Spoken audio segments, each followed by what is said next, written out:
গ্রহের ভর নিরূপণের জন্য আমাদের যে পর্যবেক্ষণ কৌশল অবলম্বন করতে হয় এর নাম ডপলার শিফট মেথড। আপনি হয়তো ডপলার শিফটের কথা শুনেননি, কিন্তু আমরা এর সাথে পরিচিত।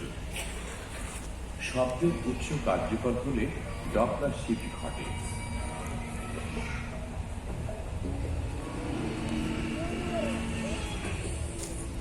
কোনো ছুটন্ত গাড়ি যখন আমাদের কাছে আসে তখন তার শব্দ হয় তীব্র, কিন্তু গাড়িটি দূরে থেকে থাকলে শব্দ ক্ষীণ হতে থাকে।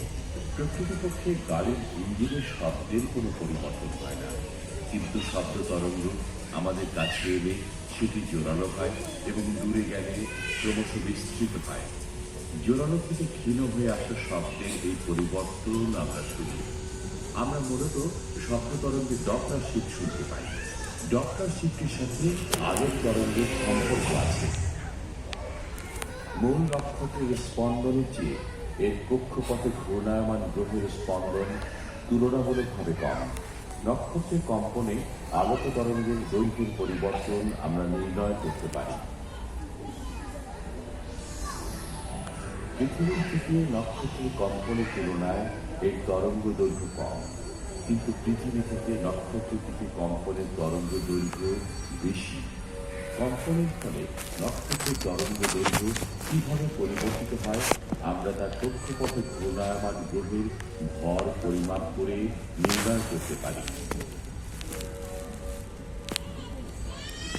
বিজ্ঞানীরা এক্সোপ্ল্যানেটের ব্যাপকতা নিশ্চিত করতে ডপলার শিফট পদ্ধতি ব্যবহার করেন।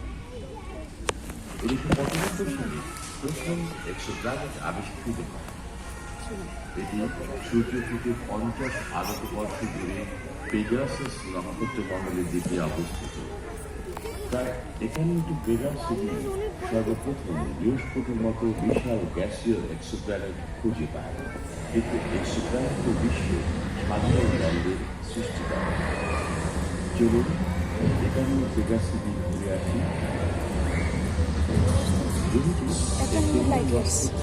এমনকি সূর্য থেকে ভূগ্রহের চেয়ে খুব কাছাকাছি। এই গ্যাসীয় মহাগ্রহের কক্ষপথ পরিভ্রমণ সময়ও অবিশ্বাস্যভাবে কম। সময়কাল মাত্র 4 দিন বেশি। নভোচারীরা গ্রিক ধর্মীয় মহামারী নামানুসারে আমাদের